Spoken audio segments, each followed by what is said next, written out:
Om Sri Sai Ram. My humble salutations to my beloved Bhagwan, respected elders and my dear students. Hearty welcome to Abstract Algebra Model Question Paper. Samuham G lo A, B belongs to G. AB whole square is equal to A square B square implies and implied by G వినిమయ సమూహము అని చెప్పండి. దత్తాంశం నుండి ఏను బీను జీలో ఉంటే AB whole square equal to A square B square అని అనుకున్నప్పుడు జీ వినిమయ సమూహం అని చూపాలి. So AB whole square is equal to A square B square implies AB into AB equal to A into A times B into B. దీన్ని rearrange చేసి A times BA into B equal to A into AB into B అని రాయవచ్చు. Therefore కొట్టివేత న్యాయాలు ఏను left hand side cancel చేస్తున్నాము, అదేవిధంగా బీను right hand side cancel చేసినప్పుడు AB is equal to BA అయింది, కనుక జీ వినిమయ సమూహము అయింది. కాన్వర్స్లీ ఏబీ జీ వినిమయ సమూహం అనుకుందాం. AB whole square equal to A square B square అని చూపిద్దాం. AB whole square is equal to AB into AB, దీన్ని ఏ ఇంటూ బిఏ ఇంటూ బీగా రాయవచ్చు. Once again this is A into AB into బీగా రాయవచ్చు. ఎంతవల్ల అంటే ఇక్కడ ఏబీను మనము ఏమని తీసుకున్నామంటే బిఏగా రాయటం అంటూ జరిగింది, కనుక బిఏ ఈక్వల్ టు బి అని రాసుకున్నాం. So A into B that is A square into B square. Therefore AB whole square equal to A square B square అయింది. సమూహం ఏ బిలాంగ్స్ టు జీ అయినప్పుడు order of A is equal to order of A inverse అని చూపించాలి.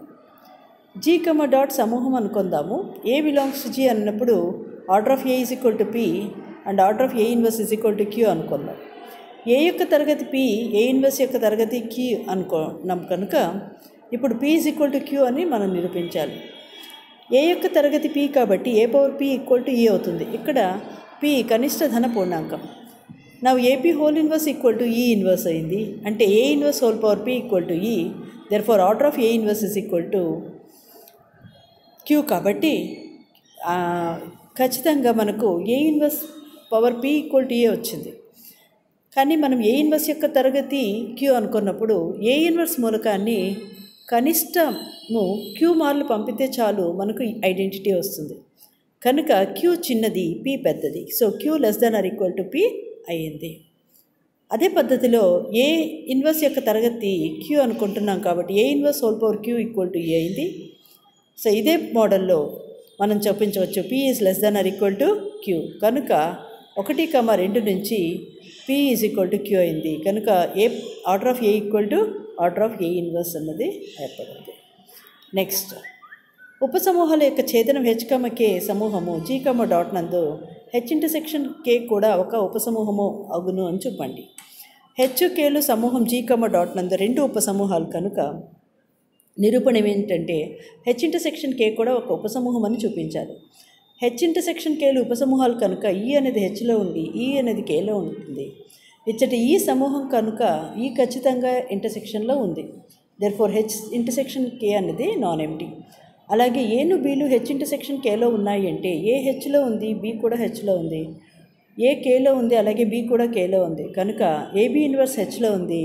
అదే పద్ధతిలో AB inverse కేలో కూడా ఉంది. So AB inverse equal to belongs to H intersection A for every A, B belongs to H intersection K, కనుక G, డాట్లో H intersection K ఒక ఉపసమూహము. సమూహం జీ నందు హెచ్ ఉపసమూహము అభిలంబ ఉపసమూహం ఒకటకు ఆవశ్యక పర్యాప్త నియమము H X inverse equal to H. సమూహం జీ నందు హెచ్ ఉపసమూహం అనుకుందాము. X inverse is equal to H for every X belongs to G. ఆవశ్యక నియమం హెచ్ అన్నది జీ నందు ఒక అభిలంబ ఉపసమూహం అని అనుకుందాం. హెచ్ జీకు అభిలంబ ఉపసమూహం కనుక నిర్వచనం అనుసరించి ఎక్స్ అనేది జీలో ఉండి హెచ్ అనేది క్యాపిటల్ హెచ్లో ఉంటే ఎక్స్ ఇన్వర్స్ ఖచ్చితంగా క్యాపిటల్ హెచ్లో ఉంటుంది. It is contained in H అని రాయాలి. For every X belongs to G and H belongs to capital H. Therefore X inverse అనేది హెచ్లో ఉంది. నా ఇదే పద్ధతిలో ఎక్స్ ఇన్వర్స్ హోల్ ఇన్వర్స్ కూడా క్యాపిటల్ హెచ్లో ఉంటుంది. Therefore X inverse hx is contained in h. There once again x inverse hx into x inverse is contained in x inverse. Now x into x inverse times h into x inverse is contained in xh x inverse. Therefore, EHE is contained in xh x inverse. Therefore, h is contained in xh x inverse. Therefore, xh x inverse equal to h. Therefore, h అన్నది g నందు అభిలంబ ఉపసమూహము కనుక xh x inverse equal to h. పర్యాప్త నియమం. XH X inverse అనేది హెచ్లో ఉంది అనుకుందాం. అప్పుడు ఆటోమేటిక్గా XH X ఇన్వర్స్ అన్నది హెచ్కు సబ్ గ్రూప్ అవుతుంది కనుక హెచ్ అనేది జీకు నార్మల్ సబ్ గ్రూప్ అవుతుంది. నెక్స్ట్ ఎఫ్ అనేది జీ నుండి జీకు నిర్వచనం సమరూపతను F of A is equal to A inverse for every A belongs to G అని నిర్వహించిన జీలో ఎఫ్ నిరూపత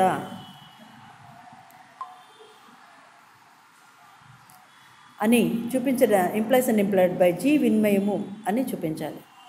ఎఫ్ జీ నుండి జీ సమరూపతకు F of A is equal to A inverse for every A belongs to G కనుక G స్వయం తుల్య రూపత అని అనుకుందాం.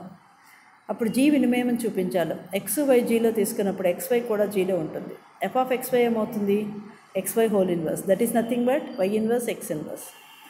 వై ఇన్వర్స్ అంటే F of Y into F of X, that is nothing but F of Y X అవుతుంది.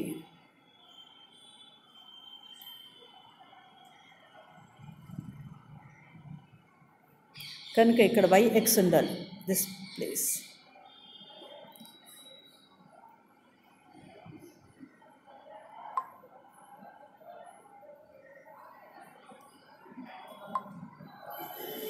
So ఇక్కడ this is F of Y X. So by mistake it is written as F of X. This is F of Y X.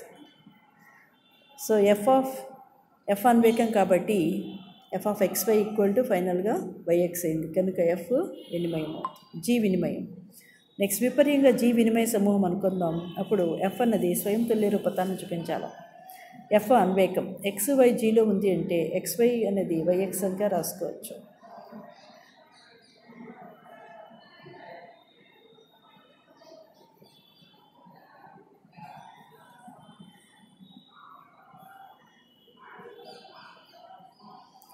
Now f of x is equal to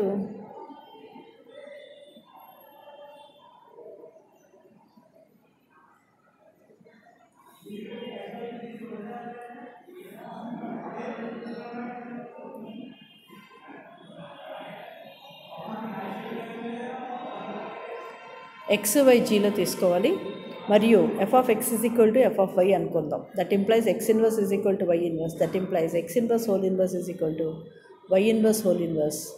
That implies x is equal to y అవుతుంది. So F అనేది అన్వేకం. ప్రతిబింబాలు సమానమైతే మూలకాలు కూడా సమానమని చూపించాం కనుక ఎఫ్ అన్వేకం. ఎఫ్ సంగ్రస్థం. ఎక్స్ జీలో ఉందంటే ఖచ్చితంగా ఎక్స్ ఇన్వర్స్ కూడా జీలో ఉంటుంది. ఇప్పుడు ఎఫ్లో ఎక్స్ ఇన్వర్స్ పంపిస్తే ఎక్స్ ఇన్వర్స్ హోల్ ఇన్వర్స్ వస్తుంది అంటే ఎక్స్ వస్తుంది కనుక ఎఫ్ సంగ్రస్థం. నెక్స్ట్ ఎఫ్ సమరూపత. ఎక్స్ వై జీలో ఉంది అంటే F of X Y equal to X Y whole inverse, that is nothing but Y inverse X inverse అని రాయొచ్చు. Once again that is equal to X inverse Y inverse because G వినిమయ సమూహం. Therefore F of X is equal that is nothing but F of X F of Y అయింది. Therefore finally F of X Y equal to F of X into F of Y. కనుక F సమరూపత. F అన్వేక సంగ్రస్త సమరూపత అయింది. జీలో F స్వయం తుల్య రూపత అయింది. Next question number 6. సమూహం జీ నుండి జీ డాష్కి ఎఫ్ ఒక సమరూపత అయిన ఎడల కెర్నల్ ఎఫ్ జీకి అభిలంబ ఉపసమూహం అని చెప్పండి. ఎఫ్ అనేది సమూహం జీ నుండి జీకి నిర్వచింపబడిన సమరూపత అగును. ఈ బిలాంగ్స్ టు జీ అయితే F of E is equal to E dash. E kernel ఎఫ్లో ఉంది అంటే kernel F is not equal to 5 శూన్యేతర సమితి. ఎక్స్ వై కేలో ఉంది అంటే F of X is equal to E dash అవుతుంది. అలాగే ఎఫ్ ఆఫ్ వై కూడా ఈ డాష్ అయింది. F of X Y inverse is equal to F of X into F of Y inverse.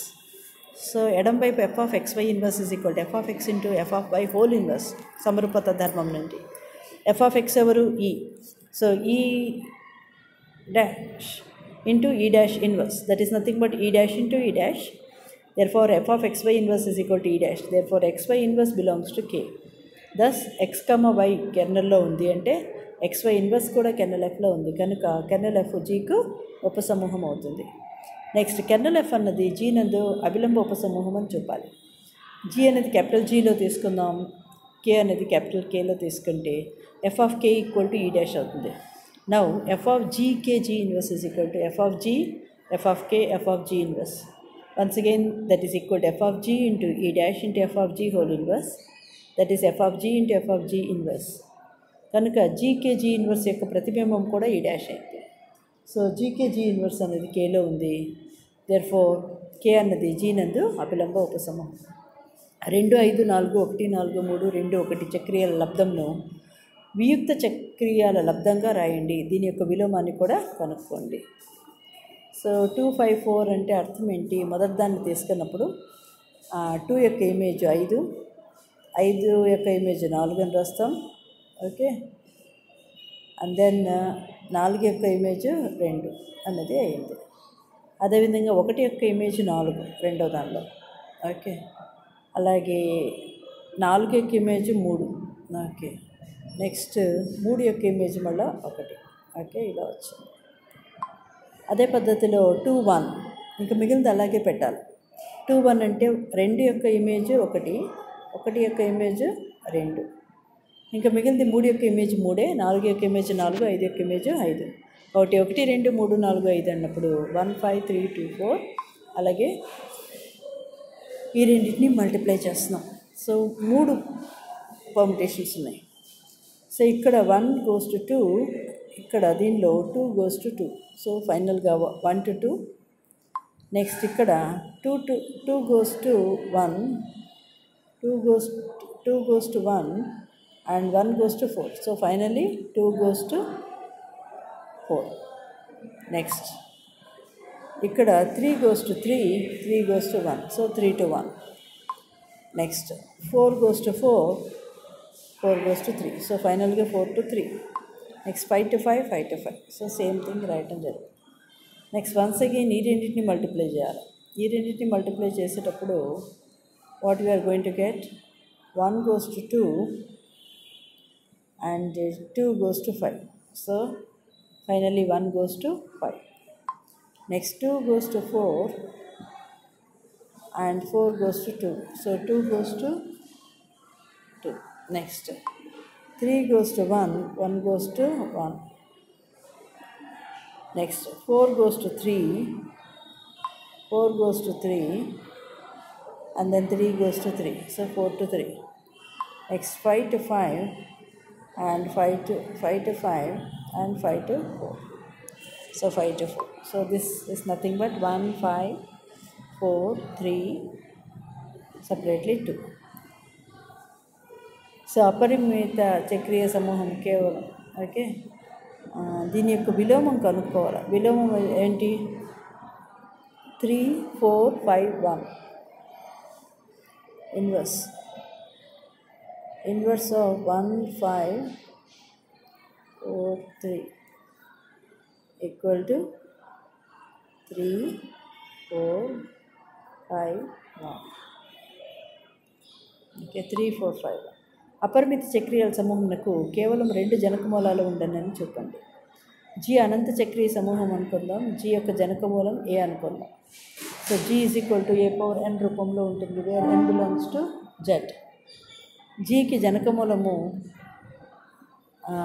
d⁻m G అనుకుంటే అప్పుడు p అనేది జెడ్లో ఉంటుంది కాబట్టి a is equal to a⁻m⁴p అవుతుంది. So a⁻mp equal to a, that implies a⁻mp minus 1 equal to a⁻mp minus 1 equal to e అవుతుంది. mp minus 1 అనేది positive కాబట్టి ఖచ్చితంగా q అనే మూలకం ఎగ్జిస్ట్ అయ్యి mp minus 1 equal to q అనుకుందాం. So a⁻q e అయింది. g పరిమిత సమూహం, కానీ g పరిమిత సమూహం, కానీ a అపరిమిత జీ అపరిమిత సమితి. అపరిమితం అంటే ఇన్ఫినైట్ అన్నప్పుడు ఏమవ్వాలి? ఏ యొక్క పవర్ 0 అయిపోవాలి, అప్పుడే ఈ అవుతుంది. సో mp minus 1 0 అయింది అంటే mp ఈజ్ ఈక్వల్ టు ఏమైంది? mp వాల్యూ 1 అయింది. mp వాల్యూ 1 అయింది అంటే ఖచ్చితంగా ఏమవ్వాలా? m యొక్క విలువలు +or-1 అవ్వాలి. దానికి అనుగుణంగా p విలువలు కూడా +or- అవ్వాలి. అంటే 1 × 1 = 1, అలాగే -1 × -1 = 1. కనుక M విలువ 1, P యొక్క విలువ 1. అనంత చక్రీయ సమూహాన్ని 2 మాత్రమే జనక మూలాలు ఉంటాయి. ఎవరు వాళ్ళు? ఏను A ఇన్వర్స్ అనేది ఉంటుంది. So thank you for watching this video.